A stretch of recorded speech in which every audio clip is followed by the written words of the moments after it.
이어서 합시다.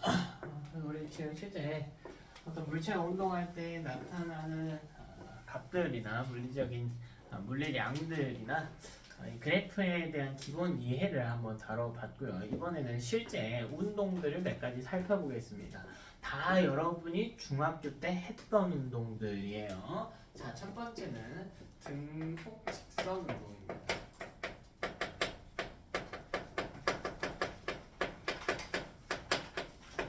이름을 잘 해석을 해봅시다. 등속. 그럼 속은 뭐냐면 속력이에요. 속력과 동의어는 빠르기입니다. 그러니까 이 등속은 뭐냐면 빠르기가 일정하다라는 거예요. 빠르기가 같다. 아까랑 같다. 그리고 직선상에서 움직인다라는 거야. 잘 봐봐 얘들아. 내가 3m/s의 빠르기로 오른쪽으로 계속 움직이고 있대. 자, 근데 오른쪽이든 왼쪽이든 직선상에서 움직이는 게 가능하죠. 잘 봐봐 얘들아. 오른쪽으로 가고 있는데 왼쪽으로 틀어서 가려면 무슨 일이 일어나야 되냐면 순간적으로 멈춰야 돼요. 아무리 빨리 전환을 하더라도 가다가 순간적으로 멈춰야 방향 전환이 가능하겠지. 자, 이게 직선상에서 반대로 움직일 때 나타나는 특징이거든요. 근데 등속 직선 운동은 속력이 바뀌면 돼, 안 돼? 안 되지. 그러니까 뒤를 못 돌아, 이 운동은. 됐어? 그래서 등속 직선 운동은 뭐라고 표현할 거냐면요. 속력과 방향이 일정한 운동이다. 속력과 방향이 일정한. 이 문장 하나를 대충 보고 나중에 외워야지 이런 마인드가 아니라 문장 하나하나를 해석을 해봐야겠다라고 하면서 한 문장 한 문장 곱씹어보는 습관이 필요해요. 그게 장기적으로 시간적으로도 훨씬 이득입니다. 근데 오늘 배웠단 말이에요, 여러분. 속력과 방향을 동시에 표현할 수 있는 용어를 배웠어. 그게 뭡니까? 속도지. 그럼 이거를 이렇게 쓸 수도 있을 거 아니야. 속도가 일정한 운동이라고 이야기할 수도 있겠네.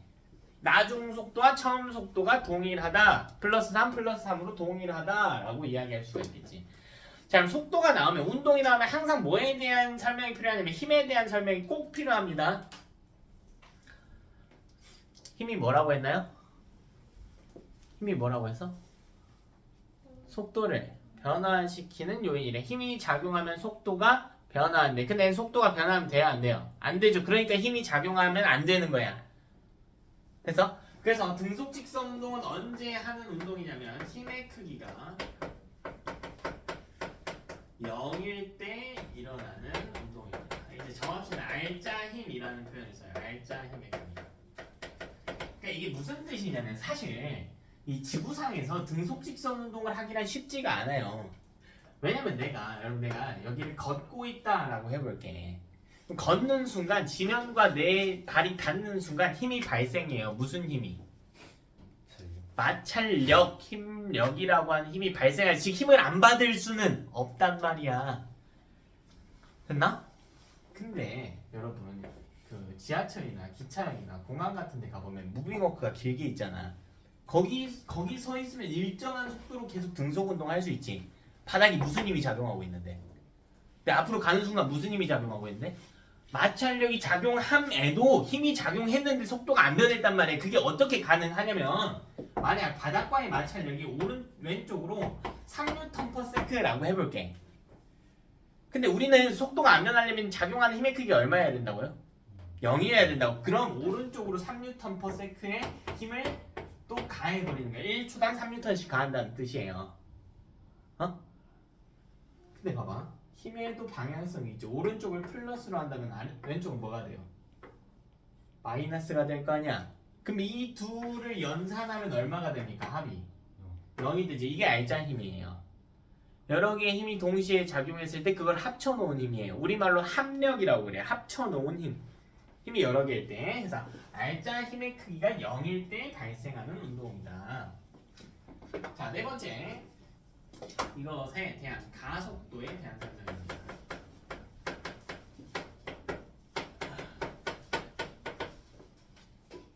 그럼 가속도의 정의는 뭡니까? 안되면 다시 한번 살펴봐. 가속도의 정의가 뭐예요? 응? 가속도가 뭐야? 그럼 공식 가속도의 정의가 뭐예요? 1초당 속도 변화야. 근데 속도가 변하면 돼, 안 돼? 안 돼. 1초당 속도가 얼마씩 변해야 돼요? 0씩 변해야지.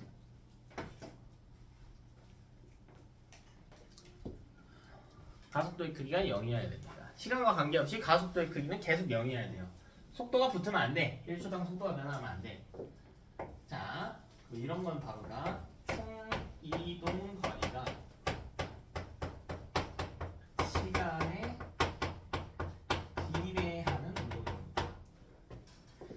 자, 내가 0초부터 1초까지 3m 갔대요. 등속 직선 운동 할 거야. 그럼 내 속도는 계속 3으로 유지된다는 이야기지. 그럼 0초부터 2초까지는 몇 미터 갔어요? 6m 갔겠지? 3초까지는 9m 갔겠죠? 왜? 거리는 속력 곱하기 시간값인데 이게 일정한 상태란 말이야. 그럼 거리와 시간은 비례하는 개념이 된다고요. 어? 근데 문제 봐봐. 이런 표현이 나오게 시간당 이동거리. 이건 둘은 아예 다른 표현이에요. 둘은 아예 다른 표현입니다. 시간당 이동거리가 무슨 뜻이냐면 내가 0초부터 1초까지 3m 갔잖아. 그 다음 1초부터 2초까지는 몇 미터 갔니? 3m 간 거지. 이게 시간당 이동거리야. 시간당 이동거리랑 똑같은 표현이 뭐냐면 속력이에요. 총 이동거리랑은 다릅니다. 시간당 이동거리는 일정해요. 그러니까 이걸 절대 한 문장 한 문장 넘어가면 안 된단 말이야. 하나하나 곱씹어 봐야 돼.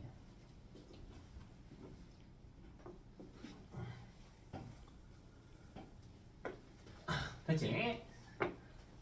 이게 등속 직선 운동의 특징이야. 힘이 작용하면 안 돼. 요런 것도 한번 볼래? 이번엔 내가 원운동 한다라고 해볼게. 자, 내가 이 원 모양의 도형을 이 둘레 따라서 쭉 돌 거예요.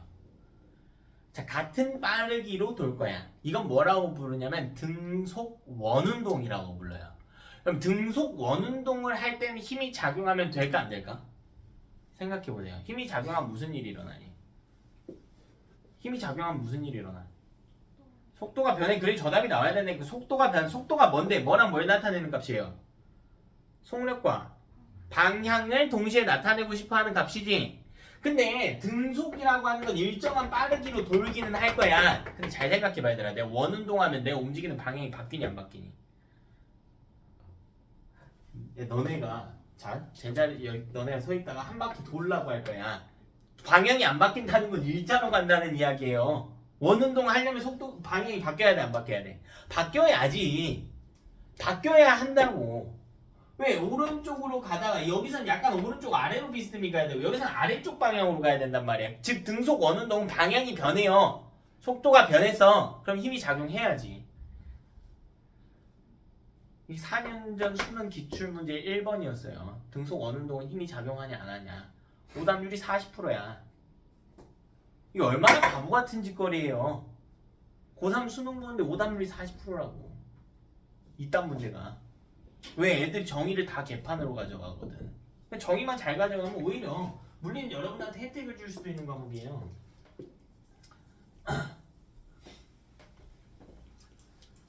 이제 자, 그 다음은 등가속도 운동을 배워볼 겁니다. 여러분 이런 표현은 들어본 적이 거의 없을 텐데 이건 어때요? 여러분 자유낙하 운동 들어봤나요? 자유낙하 운동은 등가속도 운동 중 하나입니다. 되니? 등가속도 운동 중에 하나가 자유낙하 운동인 거야.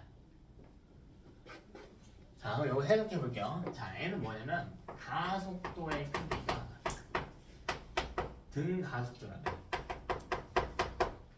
일정하대. 자, 이 중에 자유낙하로 봐봅시다. 이 중에 자유낙하로. 자유낙하.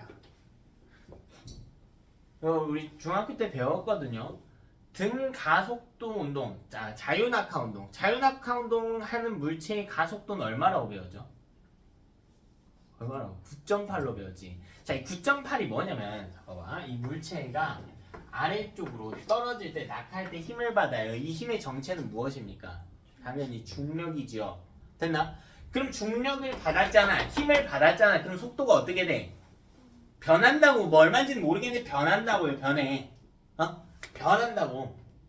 그럼 가속도가 발생했다라는 이야기잖아. 중력 때문에 가속도가 발생한다고. 그걸 뭐라고 부르냐면 중력 가속도라고 불렀고요. 중력 가속도는 지구상에서 9.8이었어요. 정해져 있어. 지구의 중력에 의해서 발생하는 건. 근데 요거는 고등학교 올라오면서 9.8이라는 표시 대신에 그게 중력 가속도라고 했잖아. 중력 가속도를 기호로 뭐라고 하냐면 G라고 그래요. G로 일정합니다. 자연화타 운동의 경우는 G로 일정해. G 값이 9.8이었던 거예요. 지구상에서. 근데 고1 가면서 G로 바꿀 거예요. 더 어려워졌네요. 아니야. 문제에서 알려줄 G가 얼마인지. 왜 G로 놓냐면 보통 10으로 놓고 봐요. 10으로. 너네 소수점 쓰지 말라고. 얼마나 친절해. 자, 봐봐. 가속도의 정의는 뭐죠? 다시 가속도의 정의는 뭐라고? 그럼 공식. 1초당 속도 변화량이 어떻다고? 일정하다고. 1초당 속도 변화. 1초당 속도 변화이 3이면 다음 1초도 3이라고요. 이거를 정리를 해서 적어보면 1초마다 속도가 일정하게 변화한다고요. 똑같은 말이야. 근데 가속도가 그래 9.8로 해봅시다. 가속도가 9.8이네. 근데 가속도의 저희가 1초당 속도 변화량이잖아. 가속도가 9.8로 내내 똑같으면 1초마다 속도가 9.8씩 계속 변한다고. 그 이야기야, 그 이야기. 끝나? 속도는 일정하게 변화해요. 일정하다와 일정하게 변화한다는 아예 다른 이야기지. 자, 이렇게 봅시다. 뭐 실제로 그렇진 않지만 제 월급이 일정하다라고 해볼게요. 소비는 하지 않는다고 해볼게. 한 푼도 안 쓸게. 내 월급은 일정해. 근데 내 자산은 어떻게 되니? 매달 일정하게 늘어날 거 아니야. 늘어날 거 아니야. 뭐 예를 들면 내가 뭐 한 달에 이번 욕심 좀 내보자. 한 달에 1억씩 번대. 자, 내 처음에 한 푼도 없어서 내 월급은 1억으로 일정할 거래요. 1년 동안. 뭐 벌써 웃음이 막 짓고 있지. 행복해, 그지? 좋겠다, 이러기는 나도. 자, 한 푼도 없어요. 그럼 첫 달 일하면 내 통장에 얼마가 쌓여? 1억이 쌓이겠지. 다음 달도 월급은 1억으로 일정해. 그 다음 달에 근데 얼마가 쌓여있어? 2억 원이 쌓여있을 거 아니야. 자산은 일정하게 늘어나잖아요. 너 왜 이렇게 좋아해? 돈이 그렇게 좋아? 나도.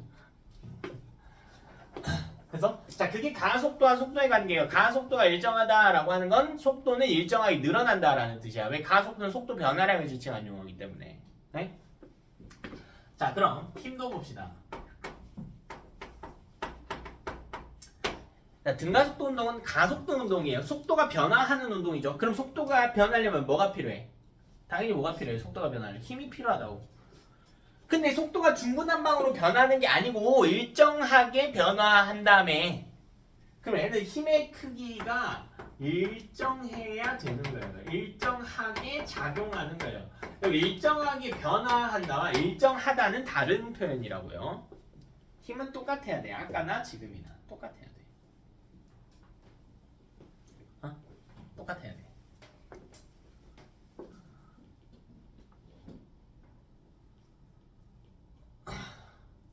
됐죠? 자, 다시 총 이동거리는 시간에 비례하지 않아요. 자, 왜냐면 거리는 속력 곱하기 시간이라고 했을 때 만약 속력이 3으로 일정하다라고 해보자. 그럼 시간이 1일 때는 거리를 얼마 간 거니? 3m 간 거죠? 근데 시간이 2초 오르면 몇 미터 간 거야? 6m 간 거겠지? 근데 얘는 처음 1초의 속도와 2초의 속도가 다르다고. 얼마인지는 모르겠는데. 그러니까 단순히 3에다가 2 곱하면 안 되는 개념이라고요. 비례한다는 건 정비례를 원칙으로 해요. 시간이 2배가 됐을 때 속력도 2배가 돼야 돼. 근데 그게 아니라고. 아니에요. 됐니? 자, 이렇게 우리 등가속도 운동을 정리할 수가 있겠다. 그치? 자, 그러면 여기 나 지웠지? 바보. 적어준다. 다시 보고. 자, 이걸 그래프에 다시 녹여볼게. 자, 시간, 거리, 위치 그래프. 자, 자, 이 그래프 다시 복습해 봅시다. 이 그래프의 기울기가 뭐라고요? 이 그래프 기울기는 뭐예요?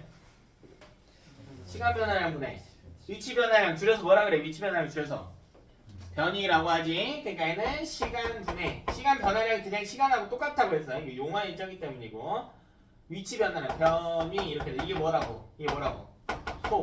도라고. 이 그래프의 밑넓이를 이야기해요. 밑넓이는 뭐라고?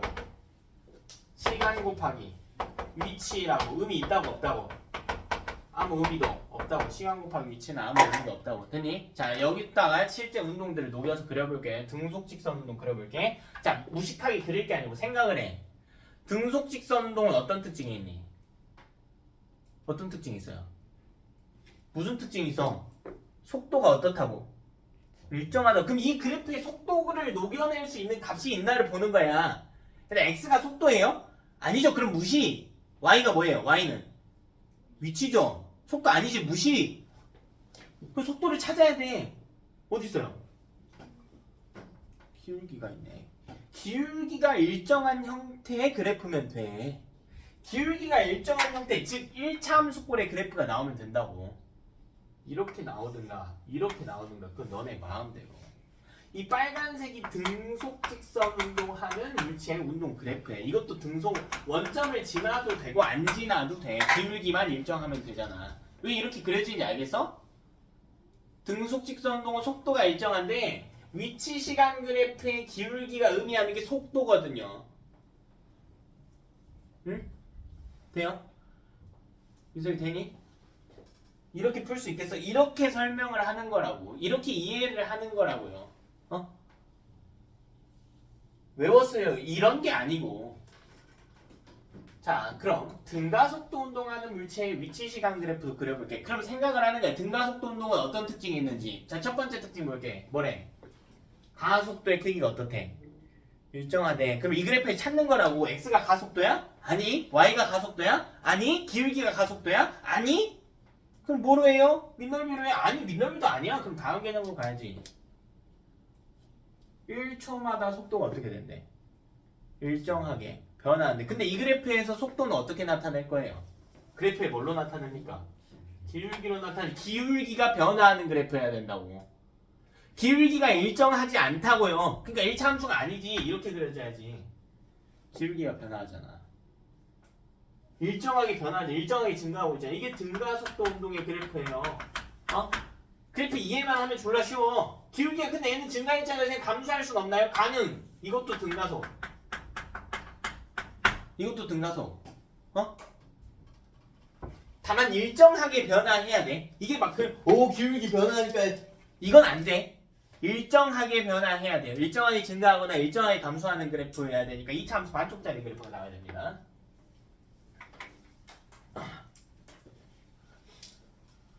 됐냐? 다시 열로 돌아갈게. 그럼 속도 시간 그래프 한번 녹여보자. 자, 등속 직선 운동은 속도가 일정하다라는 특징이 있네요. 근데 이 그래프에서 속도를 뭘로 나타낼 거야? 이 그래프의 무슨 값으로 나타낼 거야? 이 그래프에 뭘로 나타낼 거예요? y값 보고 읽어. y값의 속도라고 적혀 있잖아. 보고 읽으면 되잖아. y값이 일정하대. 즉 x축과 나란한 형태의 그래프가 등속 직선 운동이래요. 어? 이게 등속 직선 운동이래. 자, 근데 저는 이렇게도 해볼래요. 이건 이제 중학생식이고. 그다음 이 그래프의 기울기가 의미하는 건 뭐죠? 속도 시간 그래프의 기울기가 의미하는 건 뭐예요? 했잖아. A가 뭐야? 가속도. 근데 등속 직선 운동 가속도 크기가 얼마여야 돼? 기울기가 0이라고. 어? 기울기가 0인 그래프잖아요. 기울기가 0인 그래프. 지우야 되니? 이거 집 가서 너네가 다시 한번 해봐야 된다고. 이거 무식하게 외울 게 아니라고요. 이 그래프 응용하는 문제 나오면 무조건 이런 식으로 해석해야 여러분 실력이 는다고. 자, 등가속도 운동 볼게. 자, 등가속도 운동은 뭐라고 되어 있냐면 가속도의 크기가 일정하대. 근데 이 그래프에서 가속도를 뭘로 나타내요? 그러니까 기울기가 일정한 그래프. 이게 등가속도 운동이에요. 원점 지나도 되고 안 지나도 돼. 기울기만 일정하면 등가속도 운동인 거야. 이 그래프에서 있는 그대로 가는 게 그대로. 이거 해볼까요? 가속도 시간. y 값이 가속도고요. x 값이 시간이에요. 자, 생각해봐 얘들아. 등속 직선 운동하는 물체의 가속도 시간 그래프를 어떻게 그릴 것인가? 저 특징 중 뭐를 그래프에 녹여내는가에 대한 이야기란 말이야. 가속도 어떻게 할 거야 그럼? Y축이 y축이요? y 값이 0이야. y 값이 계속 0이야. 그럼 어떻게 그려져요? y 값이 계속 0이면 어떻게 그려져? x축 따라가지. x축 따라가야지. 가속도가 계속 가속도가 y 값이니까 0이잖아. 아니, 등속. 근데 레벨 조금만 더 올려봅시다. 제가 아까 그래프의 밑넓이가 의미하는 게 뭐라고 했냐면 그래프랑 이 그래프가 있다라고 해야 돼. 이 그래프랑 x축이 감싸는 면적 이걸 밑넓이라고 했잖아. 근데 얘는 그래프가 어떻게 그려지냐면 그래프가 x축 따라가요. 그러니까 감싸는 면적 따위가 있어 없어? 없지. 자 봐봐. 이 그래프의 밑넓이가 의미하는 게 뭐라고 그랬어요?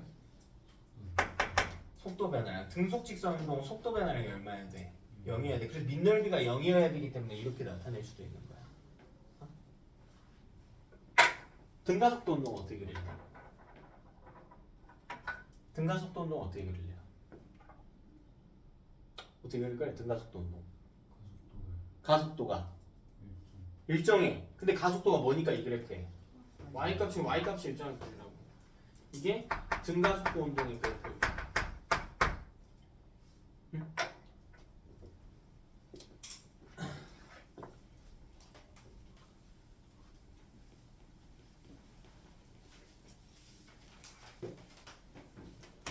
하나. 여러분이 좀 본질을 꿰뚫는 공부를 하셔서 근본적인 실력을 높였으면 좋겠습니다. 주먹구구식으로 이 그래프 기억이 뭐더라 외웠는데 이게 아니고 그래프의 변화량이 그래프의 기억이나 x 변화량분의 y 변화량인데 이 그래프의 x축이 뭐고 y축이 뭐니까 기울기가 이게 되겠구나 다 되어야 여러분 레벨이 올라갈 수가 있겠다.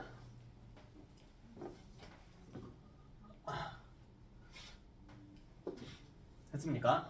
자, 우리 복습 한번 해볼까요? 다시 한번 복습 한번 해보겠습니다. 자, 이것도 똑같이 갈게. 자유 낙하 운동의 그래프 한번 다시 한번 그려봅시다. 근데 자유 낙하 운동은 어차피 가속도의 크기가 9.8로 일정한 운동 아니야? 이거 무슨 운동이에요? 등가속도 운동인 거지? 되니? 자, 어떻게 활용할 수 있는지 알려줄게. 자, 똑같이 갈 거예요. 자, 사실 제일 중요한 그래프는 이것보다 중요한 그래프는 위치 시간 그래프. 일단 그려볼게. 자, 애가 이렇게 그려진다라고 했죠. 어차피 등가속도 운동이니까 기울기 일정하게 변화하는 이런 걸로.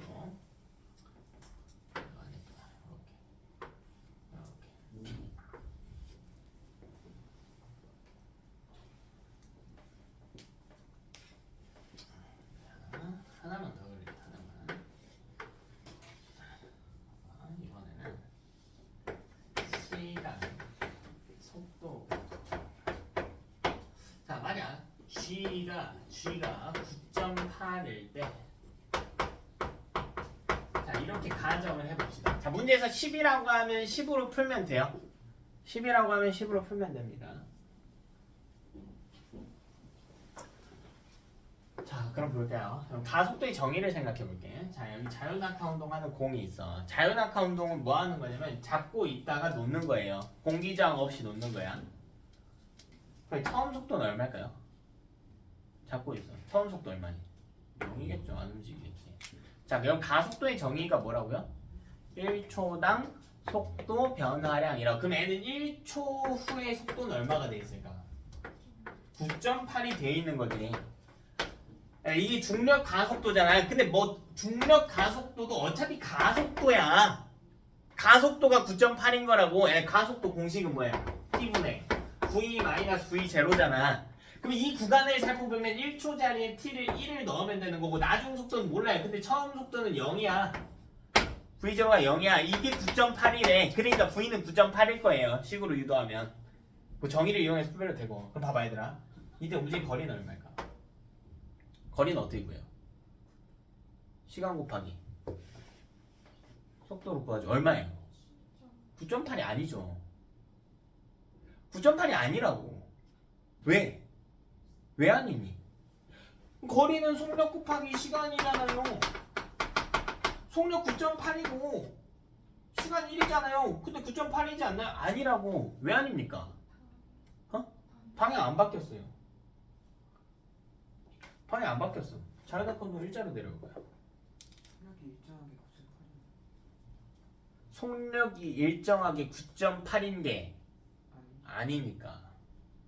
근데 이렇게 계산식을 때리려면 어떻게 해야 되냐면 처음 속도가 9.8이었는데 마지막도 9.8일 때나 이렇게 때리는 거예요. 왜냐면 이때 들어간 속력은 그냥 너네가 적은 9.8은요 나중 속도에 불과해요. 이때 들어갈 속력은 나중 속력이 아니고 뭐가 돼야 되냐면 평균 속력이 돼야 돼. 근데 이거 평균 속력이 9.8이겠니? 아니 처음에 0이고 마지막에 9.8인 것 뿐이야. 근데 왜 9.8을 구하고 있냐고. 그게 아니라고요. 뭐 하는지 알겠어요? 뭐 하는지 알겠니? 그럼 이때 움직인 거리는 어떻게 구하나요? 저희는 평균 속력 구하는 공식을 배운 적도 없는데 뭐 공식도 알려드릴 수 있는데요. 자 기본으로 갈게요. 자 거리를 구하려면 이 그래프 먼저 그릴 수 있어야 됩니다. 잘 봐. 이 그래프. 등가속도 자연낙하 운동하는 물체의 속도시간 그래프입니다.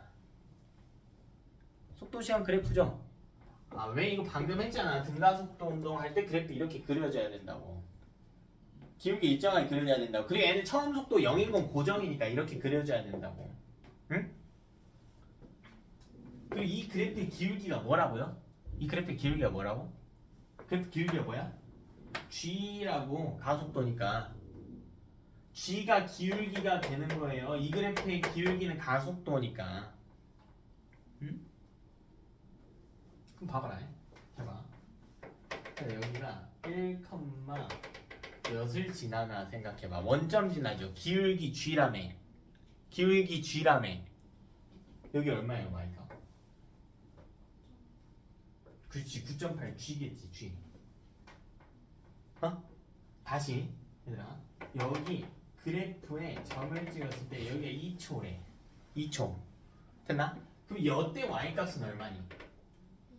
2G겠지. 이해돼요? 원점 지나니까 식 써보면 x-0분의 y-0이 G가 나와야 되는 거니까 2-0분의 2G-0이 돼야 될 거 아니야. 다시 이 그래프의 x값이 t인 시점이 있다라고 해볼게. 그럼 이때 y값은 얼마일까? 이때 y값은 얼마일까? t, g겠지. 뭐 gt, tg, 너네 마음대로. 그럼 봐봐라. 근데 이 식을 왜 하고 있냐면 움직임 거리를 구하고 싶단 말이야. 근데 이 그래프의 밑넓이가 의미하는 건 뭡니까? 이 그래프의 밑넓이가 의미하는 건 뭐예요? 또 예쁘게 답하려고 한다. 이 그래프의 밑넓이가 의미하는 게 뭐야? 그게 뭐예요? 변이죠. 근데 지금 움직임 방향 바뀌었어요? 안 바뀌었어요? 그럼 변이랑 거리랑 똑같다고 했지. 그래서 밑넓이 구하려고 하는 거야. 이 밑넓이 구하고 싶은 거라고요. 이 밑넓이 구하고 싶은 거라고. 이 그래프와 x축이 감싸는 면적. 다시 0초부터 1초까지 이동한 거리가 이게 0부터 1초 동안 움직인 거리를 알려주는 거야. 이렇게 푸는 거예요. 이렇게. 그럼 이 그래프의 밑넓이를 구하려면 x값이 나와 있으니까 y값을 계산해야 될 거 아니야. 그래서 그럼 이때는 삼각형의 면적 구하기만 하면 돼요. 2분의 1g겠지. 근데 g가 얼마래 문제에서? g가 얼마래? 9.8에 그럼 계산하면 얼마예요?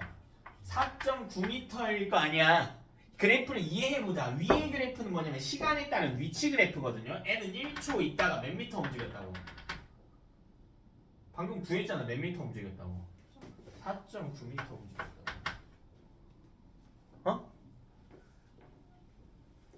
다시 봐봐야 돼. 그럼 내가 뭘 구하고 싶냐면 이번엔 이렇게 해보자. 0초부터 2초까지 움직인 거리를 구하고 싶어. 그럼 이 빨간 삼각형의 면적을 구하는 거야. 그러면 0부터 2초 동안 움직인 거리를 구하려면 2분의 1 곱하기 2 곱하기 2g잖아. 그러니까 얼마예요? 2g겠죠. 근데 g가 문제에서 얼마래? 9.8이래. 그럼 19.6이겠지. 얘는 2초 동안 총 19.6m 갔다고요. 그러면 얘는 19.6m를 지나게 된다고. 이렇게 찾는 거라고요. 자, 그럼 응용해보자. 조금만 응용해볼게. 그냥 어디 볼 거냐면요. 두 군데 더 볼게요. 자, 여기 볼게요. 여기. 이 면적이 의미하는 건 뭘 이야기하고 싶은 걸까? 몇 초부터 몇 초를 이야기할까요?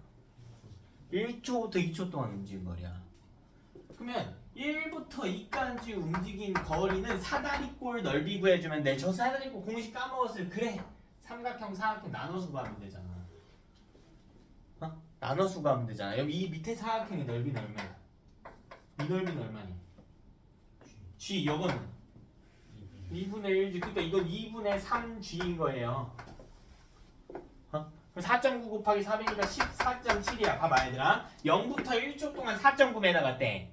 1부터 2초 동안 14.7m 갔대. 그럼 0부터 2까지 움직인 거리는 이 둘을 합치면 되잖아. 19.6 나오네요. 그래서 이거를 공식화 해보자고. 공식화. 그럼 이 전체 삼각형을 한번 볼게요. 자, 시간을 이제 미지수로 둬볼게. 이 전체 삼각형 몇 초까지 움직인 거리야? t초까지. 이게 뭐냐면 0부터 t초까지 움직인 거리란 말이야. 근데 이게 뭐냐면 이게 만약 바닥에 닿을 때까지라고 한다면 이게 낙하 거리가 되는 거죠. 잘 낙하한 거니까 낙하 거리잖아. 이거 식으로 써봐. 저 큰 흰색 삼각형의 넓이 식으로 써봐요. 뭐예요? 2분의 1 곱하기 GT 제곱 이렇게 된다고. 이게 공식으로 자리 잡은 거야. 근데 이 공식을 외울 필요도 없어요. 높이는 2분의 1 GT제곱이다. 공식 외울 필요도 없어. 그래프 그려서 밑넓이 구해요. 예? 그래프 그려서 밑넓이 구하면 되잖아. 이게 자연낙하 운동에서 그래프를 활용하는 방법이야.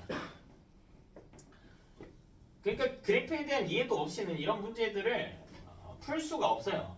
저기다가 그냥 1초 동안 움직인 거리 구해라 라고 하면 9.8 곱하기 1 때리고 있는 거야. 공부 안 하는 놈들은. 그럼 계산이 어렵대. 뭘 계산이 어려워? 개념이 안 돼 있지.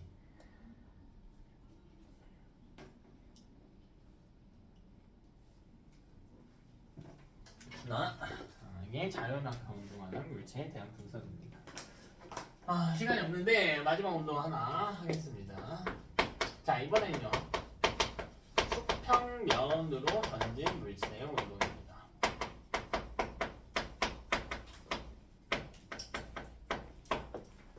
자, 이거 뭐 던졌다라고 돼 있는데 너무 던졌다에 신경 쓰지 마시고요. 그냥 이렇게 생각하세요. 여기 절벽이 있어요.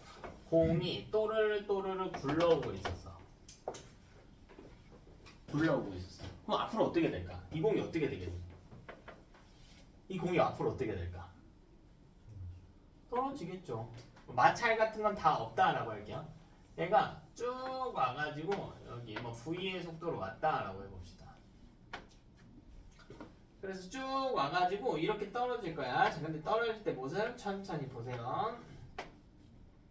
이렇게 떨어지거든요. 자, 자신 없으면 이따 그리세요. 자, 이렇게 떨어집니다. 자, 자신 없으면 이따 그려. 자, 간격이 좀 중요하거든요. 이 내용은. 지금 물체를 보니까요. 애는 앞으로 가면서 굴러 떨어지는 모습을 보이네. 잘 안 보이니까 조금만 크게 그려줄까? 조금만 크게 그려줄게.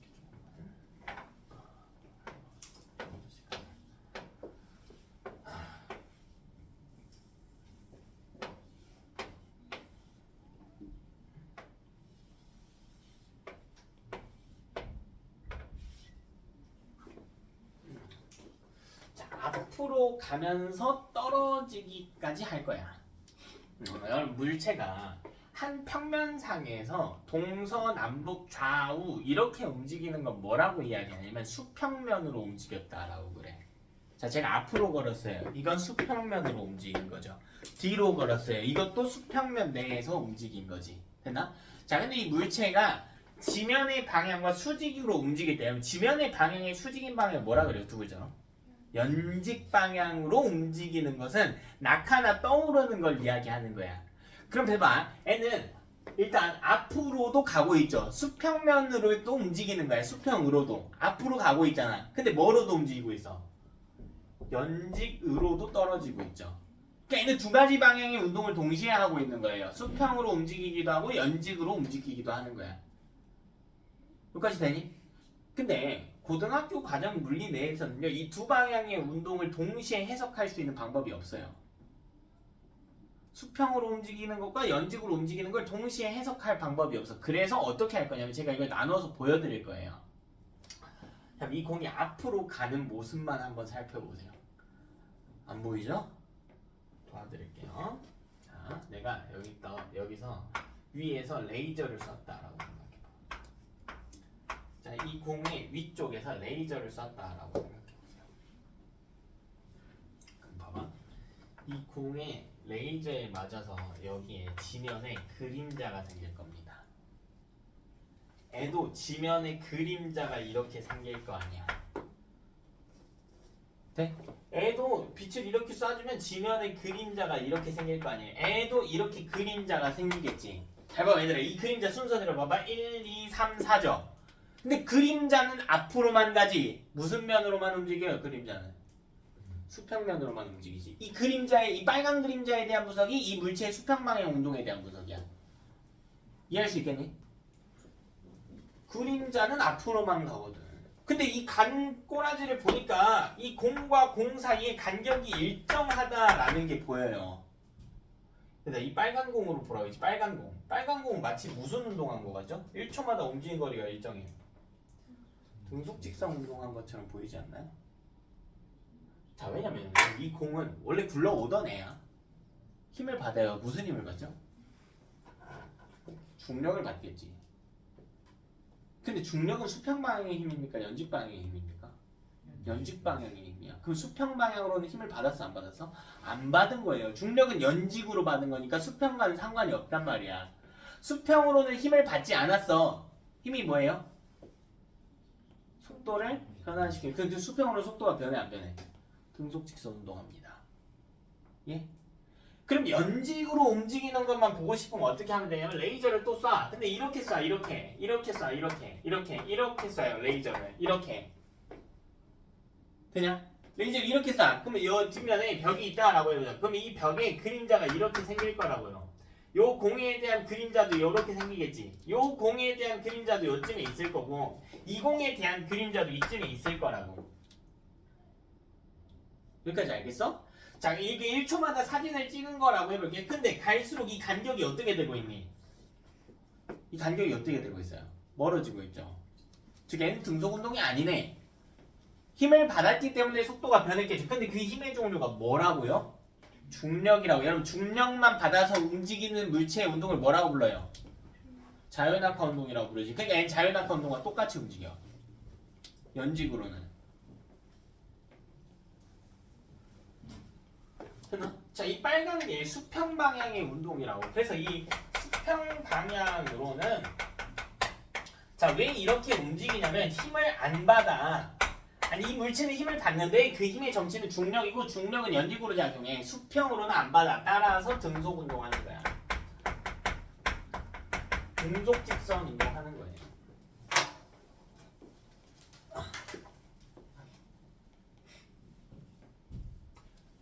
이게 연직 운동에 대한 이야기란 말이야. 이 연직으로는 무슨 힘을 받냐면 연직 방향으로는 중력을 받아요.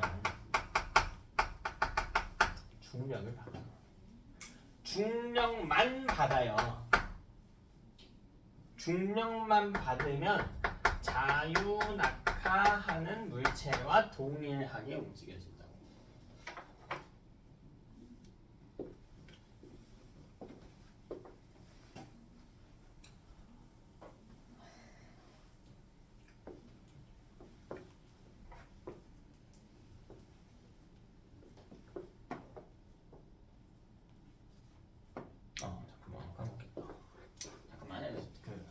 설명 빨리 할게. 나 이따 까먹을까봐. 서진아 학교. 분당 민석이. 저 학생만 호윤이. 저 아직 발표 안 났어. 발표 안 났어? 저 2월달에 발표. 정우. 분당 풍덕? 풍덕? 아니 분당. 아, 풍덕. 지우. 저도 분당이에요. 지안이. 손에 찬유. 대진 어. 오케이. 미안해. 내가 흑불나가지고 까먹을까봐. 너네 2월까지는 통과하고 3월부터 들어가면서 학교별로 반배정 할 거거든요. 근데 그거 때문에 제가 조사한 거고 요 조사는 한 2월 첫 주쯤에 끝날 거고 아마 그 주 수요일까지 저희가 회의 완료해서 반배정 할 거예요. 그러니까 뭐 늦어도 2월 중순 전에는 학교별로 반 나오니까 그때 보시면 돼요. 뭐 어쨌든 이런 운동이 보여준대. 자, 그럼 이때 몇 가지 운동을 비교를 해봅시다. 운동을 비교를 해봅시다. 자, 첫 번째 물체는 자유낙하 운동 시켜볼게. 자유낙하 운동. 자, 여기 자유낙하 운동. 여기 다음 여기 갈수록 간거리 멀어지겠죠? 1초마다 이동한 거리가 증가하니까 자유낙하 운동. 됐나? 자, 이렇게 움직이는 공을 저는 그냥 A라고 해볼게요. 삐뚤어.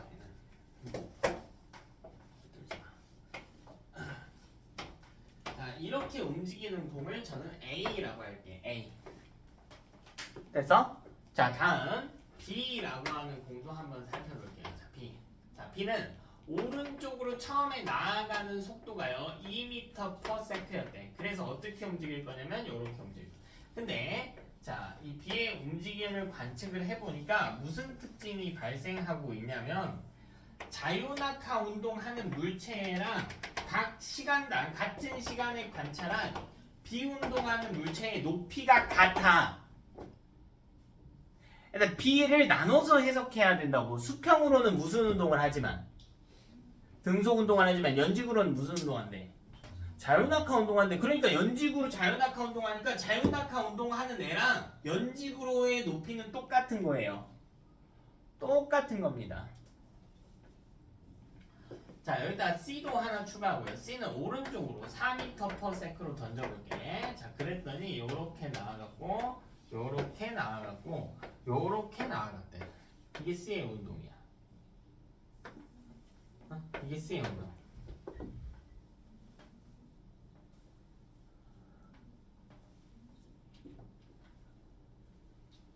되니? 근데 C가 지금 B보다 속도가 빨라. 근데 이거 어느 방향으로 빠른 거예요? 수평 방향으로 빠른 거니 연직 방향으로 빠른 거니? 수평으로 빠른 거야. 수평으로 사로 간다는 이야기예요. 연직으로는 가만히 있는 거야. 그러다가 중력 받아서 떨어지는 거야. 높이는 똑같다고. 높이는 똑같다고요. 됐냐? 자, 이때 우리 비교할 겁니다. 뭘 비교할 거냐면 연직 속력을 비교할 거야. 좀 좁다. 넘어오자. 연직 속력을 비교해 봅시다. 연직 속력. 셋 비교해 봅시다. 어때요? 연직 방향의 속력은 어떨까? 떨어지는 속력은 어때?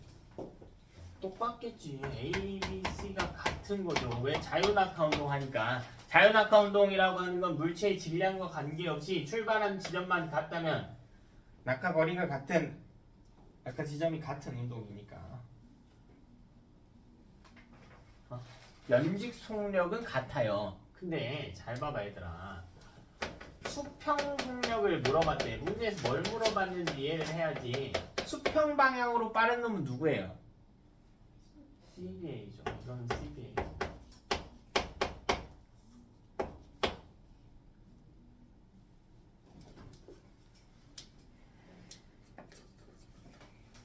이거는 CBA 이거지. 되니? 그다음 마지막으로 그럼 세 번째로 내가 이걸 물어볼게. 속력을 물어볼게. 이 속력은 전체 속력을 물어본 거야. 안 나와 있으면 전체 속력을 물어본 거예요. 이건 어떨까? 이건 누가 끌까요? 이것도 당연히 CBA 순서겠지. 왜? 연직 속력은 같은데 수평 속력이 빠르거든. 전체 속력은 연직 속력과 수평 속력을 동시에 고려한 사안이기 때문에 연직 속력이 같더라도 수평 속력이 큰 C가 전체 속력도 당연히 더 클 것이다.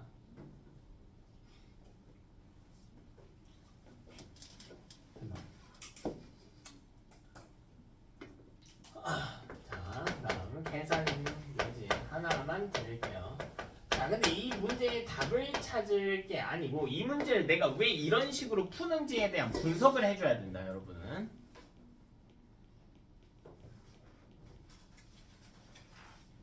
그 힘을 키우는 거예요. 여러분 고등학교 2학년 정도 올라가면 잘하는 친구들의 특징이 있어. 이제 결국 고2쯤 되면요 문제 난이도가 막 올라오기 때문에 절대 주먹구구식으로 풀어서는 안 되고 이 문제 풀이 방법이 한 번에 보이지가 않아. 이렇게 풀어야 될 때도 있고 저렇게 풀어야 될 때도 있고 이렇게 풀어야 될 때도 있고 많아. 중학교나 고등학교 1학년 때랑은 아예 달라요. 느낌이 아예 달라. 이걸 어떻게 풀어야 되는지에 대한 생각을 계속 해야 된단 말이야. 그래서 그 사고를 길러가는 과정이 중요한데 그래서 계산 과정들을 자꾸 복기해보는 게 중요해. 대체 저 양반이 왜 저렇게 풀었을까라는 생각을 해야 돼.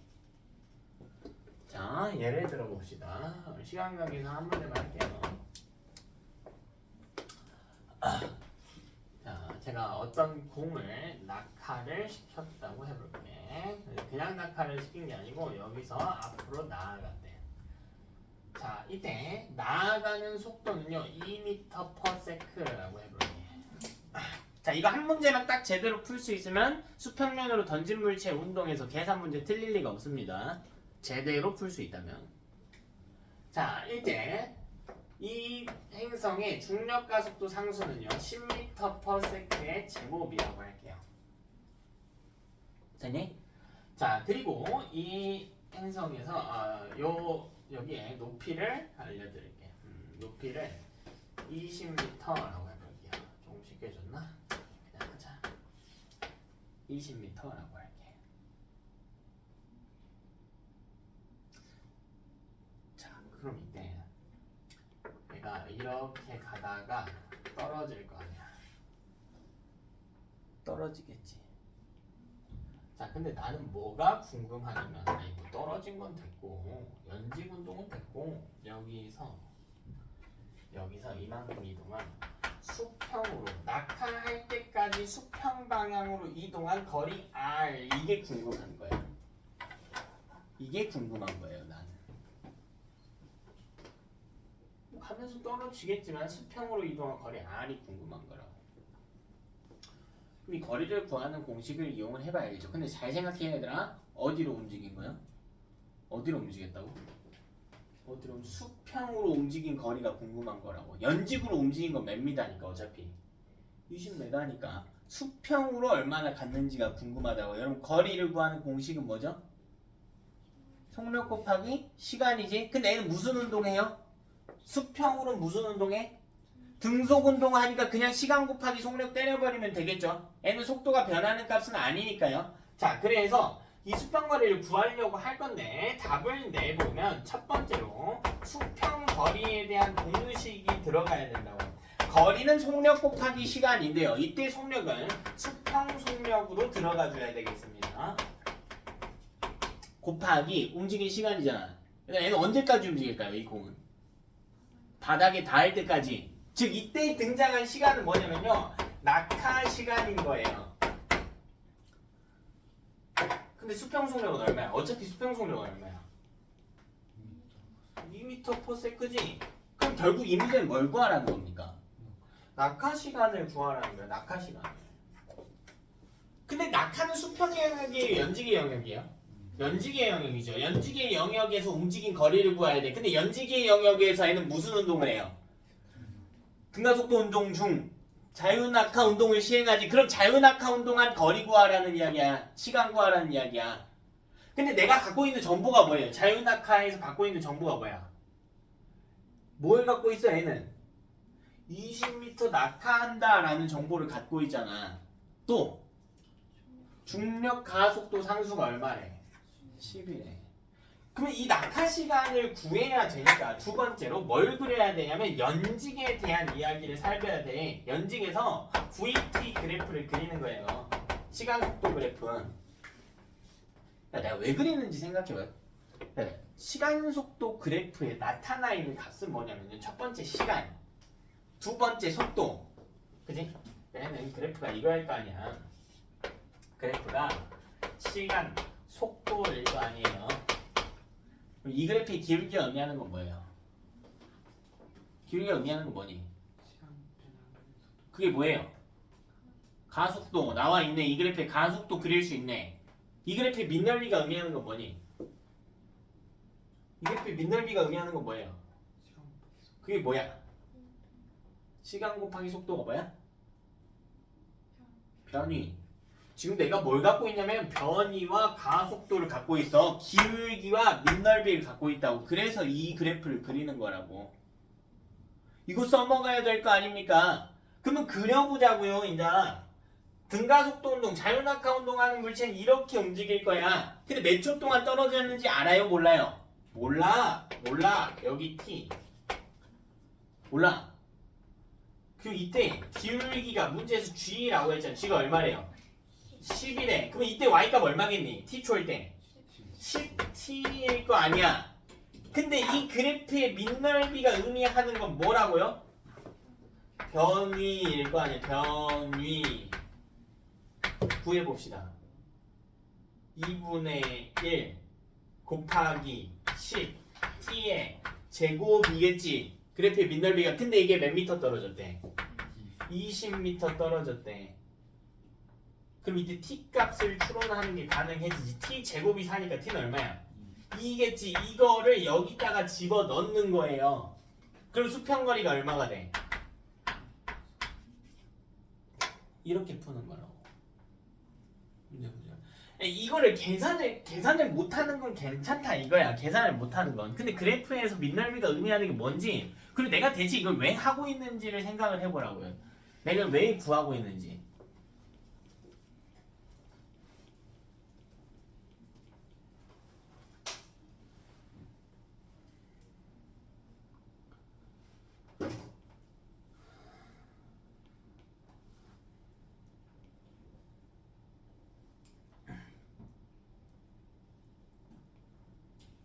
됐나? 여러분 집 가서 한 2번, 3번 연습 한번 해보세요. 문제 풀기 전에 연습 좀 해봐. 응? 네, 이렇게 풀었는지.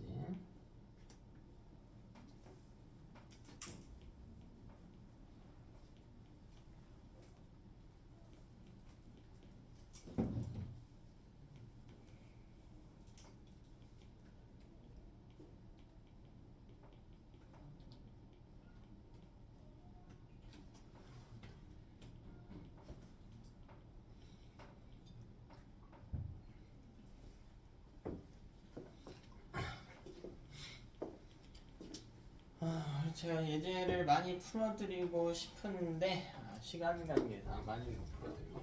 여기 내용 하나만 좀 추가해줄까요? 이것까지는 좀 해주자. 어차피 여기 6시까지 이야기해야 되니까. 다시 여기로 좀 돌아올게요. 하나만 더 추가해줄게. 이때 작용하는 힘의 크기를 물어볼게. 자, 여러분이 여기서 구조를 어떻게 가져가야 되는지를 한번 생각을 해봅시다. 요 A, B, C 세 개의 공에 작용하는 힘의 크기를 비교할 거야. 각자 생각해 보세요. A, B, C에 작용하는 힘의 크기를 비교해 볼 겁니다. 자, 지금 여러분이 각자 생각을 해봤을 텐데 벌써 어느 정도 윤곽이 나옵니다. 자, 지금 방향을 잘못 잡고 있는 친구들은 셋 중에 누가 클까? 이건 잘못 잡고 있는 거예요. 그럼 여기서 올바른 접근 방법은 뭘까? 뭐가 돼야 되니? 왜 다 똑같죠? 수평 방향으로는 힘을 받지 않고 자유낙하 운동하니까 중력만 받으니까. 중력의 크기가 근데 왜 같나요?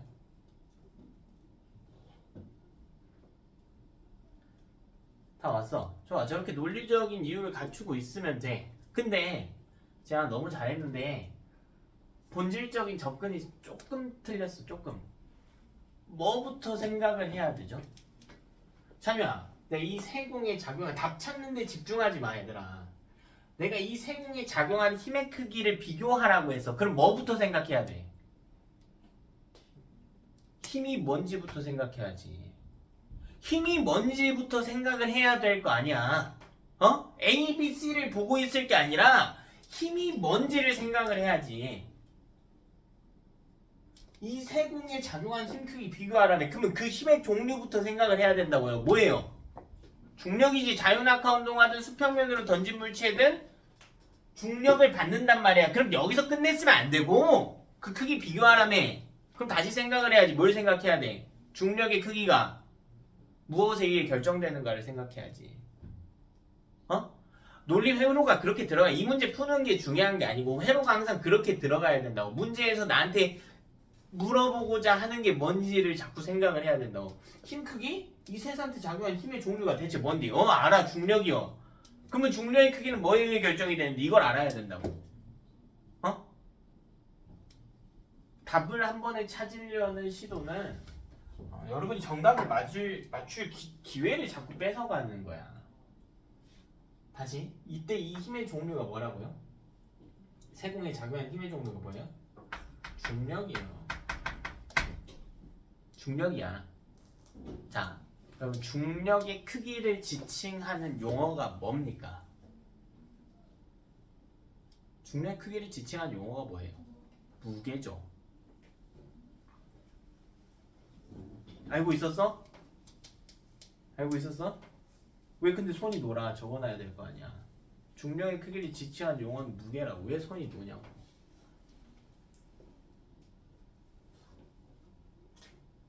이거랑 똑같은 건 이 상황에서는 중력이니까 중력의 크기, 즉 무게를 구해라 라는 거야. 무게 정의 몰랐던 거 사실 좀 쪽팔린 거예요. 근데 몰랐는데 가만히 있는 건 더 쪽팔린 거야. 뭐 모를 수야 있지. 중학교 1학년 때부터 배웠는데 그 방향이 계속 잘못되었던 거야. 체중계 위에 올라가면 나오는 거 그게 아니고 무게는 중력의 크기를 지칭하는 용어야. 그 무게를 구하는 공식도 있단 말이야. 이거 기억나니? 질량 곱하기 9.8 이게 무게를 구하는 공식이었단 말이야. 근데 9.8이 중요한 게 아니고 mg 이렇게 쓸 거예요. 9.8이 중력 가속도 상수라고 했잖아. 9.8 대신 g만 쓴 거야. 근데 이 g는 누가 결정하냐면 행성이 결정해요. 이게 어디 행성이냐가 결정하는. 근데 어차피 이거 다 지구잖아. 똑같다고 g는 9.8로 똑같아요. 그럼 뭐만 생각하면 돼? 뭐만? 질량만 생각하면 되지. 질량. 힘의 크기는 비례한다고요. 뭐랑? 질량과. 그럼 이 문제에서 힘의 크기를 비교해라. 못 풀죠. 답을 못 냅니다. 얘는. 왜요? 왜 못 내요? 질량을 모르니까. 못 내는 거야. 그럼 내가 여기다 질량을 줘볼게. 뭐 예를 들어 얘가 3kg, 이게 2kg, 이게 4kg, 여기 4kg, 뭐 여기 2kg 이렇게 해볼게. 그럼 이러면 답을 구할 수 있지. 이런 답 구할 수 있잖아. 누가 제일 크게 받아요? 중력 누가 제일 크게 받니? B, A, C 순으로 간다. B, A, C 순으로 간다. 질량 따라가는 거니까요. 지금 C가 앞으로 많이 나가는데 누가 그딴 게 중력이래요. 중력은 질량 곱하기 중력 가속도 상수인데 추상적으로 푸는 게 아니고 정의와 논리와 공식에 의거해서 풀어야 하는 거야. 그게 오히려 더 쉽고요. 더 정확하고요. 그래서 내가 여러분한테 계속 버리라고 이야기했던 거야. 처음에 갖고 있었던 건 싹 다 버리라고. 야매식으로 풀었다고도 못해. 그건 야매식으로 한 거는 보통 다 찍은 거예요. 이럴 것 같은데 이건 다 찍은 거야. 싹 다 버리고 문제 풀 때 정의, 논리, 공식만 이용해서 풀려고 하라고요. 특히 물리 파트는.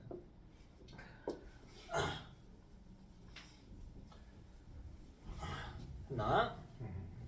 오늘 개념 하나만 딱 더 정리하고 사이드 내용 잠깐만 보고요. 마칠게요.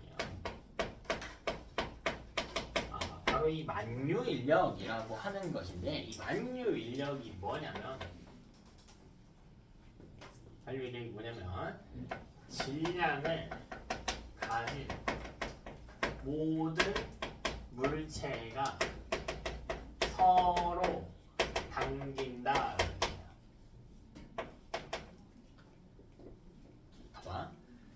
지구는 질량을 가지고 있죠. 저도 질량을 가지고 있지. 서로 당기지. 지구도 날 당기고 나도 지구를 당기지. 지구가 날 당기는 힘은 뭐라고 불러요? 중력이라고. 중력은 만유인력의 일종인 것뿐이에요. 됐니?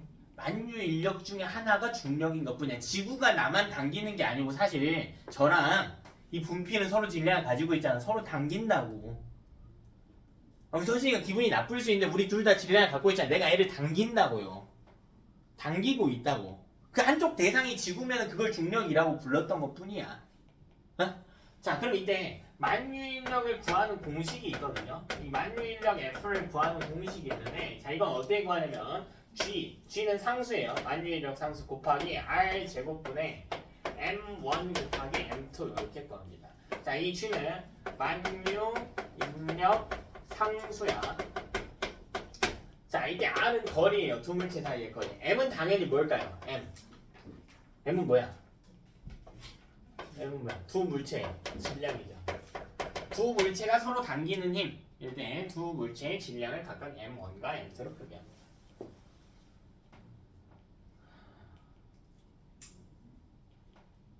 되었는가? 다시 그럼 하나 더 다시 중력의 크기를 다시 무게라고 정하는데 이건 9.8 곱하기 질량으로 쓸 수가 있대. 자, 다시 여러분 여기서 우리가 찾아낸 게 뭐냐면 거리가 멀어지면 중력은 작아진다라는 것.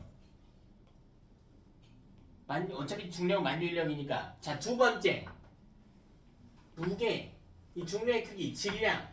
여기서 알 수 있는 건 질량이 커지면 중력이 커진다는 사실. 됐나? 자, 두 가지 요소를 생각을 하는 거예요. 근데 이때 이런 건 있어. 이때 단 지면 근처에서는 거리를 무시하는 특징이 있어. 이게 무슨 말이냐면 예를 들어보자. 제가 지구를 그려볼게요. 못생겼네요. 조금 오버해서 그리긴 했는데 잘 보이라고. 실제로 지구는 좀 가로 방향으로 찌그러져 있어요. 가로 방향이 더 깁니다. 잘 봐봐. 이 지구 반지름을 비교를 해. 자, 여기 적도고요. 여기 북극이네요. 자, 여기를 A라고 하고 여기를 B라고 할게요.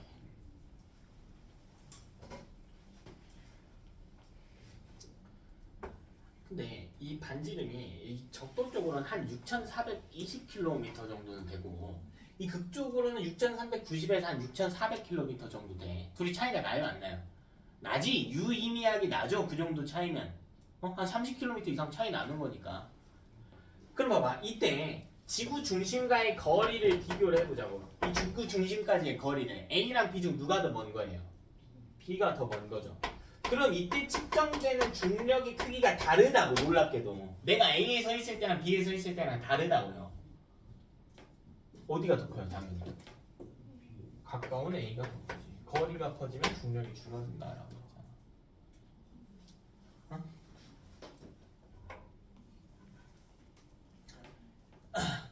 이때 우리는 한 가지 사안을 더 고려할 거예요. 그럼 이걸 생각하는 친구들이 있어. 뭘 생각하냐면 이때 자유낙하 운동을 생각할 때 이걸 생각하는 애들이 있어. 뭐 나쁜 생각은 아닌데요. 봐봐. 공이 이렇게 떨어질 거야. 자, 이 위치가 A고요. 이 위치가 B잖아. 누가 지구 중심과 가깝습니까? 누가 지구 중심과 가까워? B가 더 가깝지. 근데 이때에는 거리를 무시한다. 이때 작용한 중력의 크기는요. 어차피 이 공이 뭐 2kg이라면 여기도 2kg일 거 아니야. 중력의 크기는 같아요. A랑 B랑. 그러니까 이때는 질량만 고려해주면 됩니다. 거리는 이 정도는 무시한다고. 그 자유낙하 운동 해봤자 뭐 옥상에서 할 거 아니요. 건물 옥상 해봤자 뭐 몇십 메다 진짜 높은 몇백 메다 정도일 거 아닙니까? 그 정도의 거리는 무시할 만하다고요.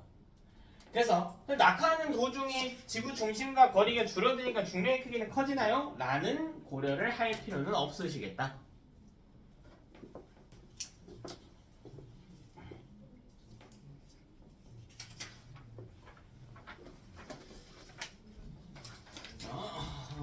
과제 검사하고요. 여러분 이번 주 과제는 좀 연습 많이 해주셔야 되고 여기 127쪽까지 하시면 되고요. 그 다음 우리 프린트 한 부 나갈 겁니다. 프린트 한 부는 조교수님한테 받아가시면 됩니다. 설인데 시간 있으니까 충분히 복습하시고 그리고 여러분 보면 이 122쪽이나 124쪽에 보면 그래프가 계속 나와 있잖아. 시간 있으면 제가 이것도 다 봐드리는데 시간 관계상 못 봐드렸어요. 122쪽, 124쪽 그래프들은 꼭 신경 써서 잘 봐보세요. 네? 뭐 제가 다른 것도 있고 안 다른 것도 있고 하니까 그래프들 꼭 신경 써서 봐보자. 이번 주 과제 체크하고 프린트해요. 프린트 이따 쪽에서 받아가고.